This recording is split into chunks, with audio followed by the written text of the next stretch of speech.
make sure. Am I good? Yeah. Okay. Yeah. Nothing on the teeth. Kim Holcomb, King TV Seattle. I actually wanted to start with a question from my colleague, photographer and editor Mark Morash, because he just wants to know, what do you dream about?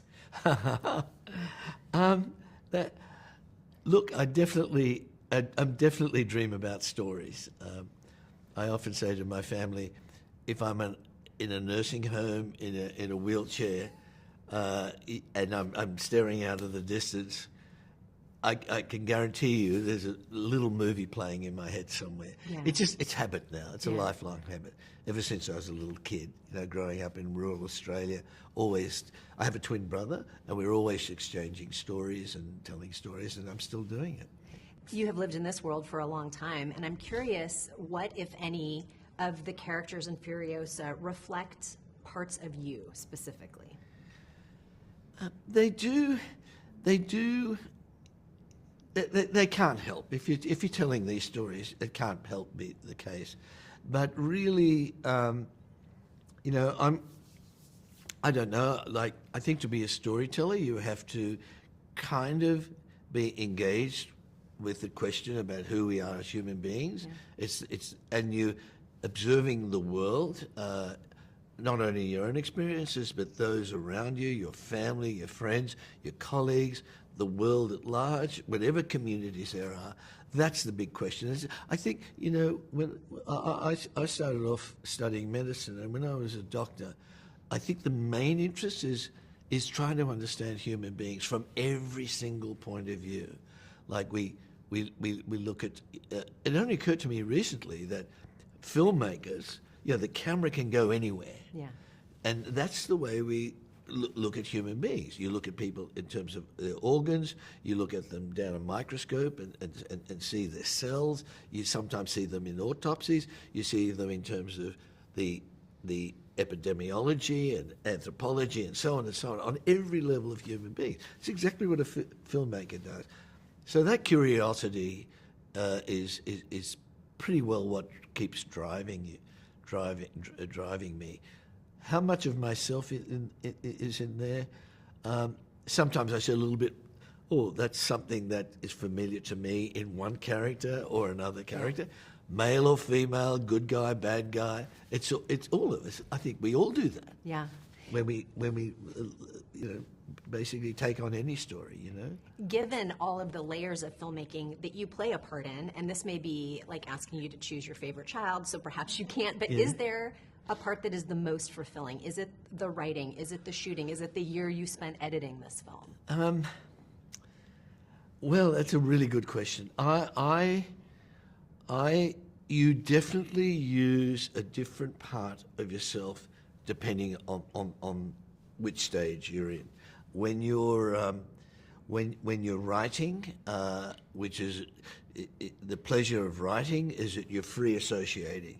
You're basically, you're driving along and ideas come into your head. You're there in front of the screen and you're trying to take those ideas. You might draw them out. You might type something up. That's a more granular process that you go on. That's very enjoyable because everything's possible. Then there's the preparation and taking all the theory that you had and manifesting them in characters. You suddenly get an actor like Anya or Chris Hemsworth or any other of the actors, and you say, okay, there's something about their work and how they approach their work and who they are intrinsically that sort of overlaps with the character. That's an interesting process. And then the shooting, you put away all that thinking and you basically work completely off your gut. Like if you're an athlete, you drill, you practice and prepare the game, and the coach talks you through the strategies, but in the moment of performance, you put all that aside and you purely act on instinct. That's what shooting's like. And then you get into post-production and you're spending all the time sort of looking at what you did and what you wanted to do is not working. And then like music, you're putting it all together like visual music. And hopefully it unfolds in front of an audience and they take from it. You're offering them an experience, an audience, and they take from it what they will according to their own experience of life. So that all of those are fascinating. You love all of your children the same. I love all the children, but they're different parts of me. Right. Different I thought it was fascinating to hear Chris say that some of the direction you gave him was less is more, because that feels 180 degrees from what you do with the stunt performances and action sequences in your films. What informs those decisions that you're making as a director? Why should some things be huge and other things should be subdued? Oh, I think it's a contradiction between something that's big and epic and those really quiet, intimate moments. Because in order to tell these stories, with they're allegorical stories, they're big stories, you only experience them through the characters. The characters basically are the means by which we, as in life, how we experience other stories. You tell me a story, I tell you a story. That's the way we get to know each other. We tell them across a dinner table or sitting in the bus with somebody, and that engagement requires it's contradictory in that way. You get the big epic stories, but you want to know what's happening to the individual. Right. That through that individual is how we are invited into that experience, if that makes sense. Last question for you, because I know you have a lot on your plate today, but you started telling, you created this universe many decades ago. Yeah. How close do we feel to this universe now, if closer than ever before? Maybe not. And what do you hope audiences will take from this film today that may be different than what you hoped they took back in the 1970s? Well, that's an interesting question. I find, these are obviously look at a dystopian future in which all the things that concern us in the world at any given time, and particularly today, all somehow happen in one big catastrophic cascade of events. Everything collapses, and then we jump about half a century into the future in an isolated part of the planet where we have no idea if there's any other people out there existing, and there's a sort of human ecology in the wasteland. That's a kind of an allegorical world in the same way that the American Westerns were like that, a reduced, more elemental world. And I think those stories are told all across all time.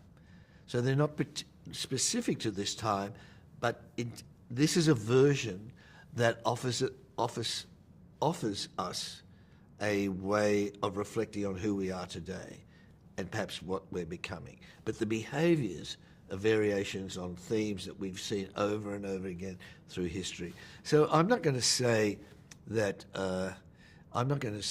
these are kind of cautionary tales. They speculate a little bit about where we're going, and I definitely think part of the reasons we tell these stories is they are inviting us to speculate on who we are.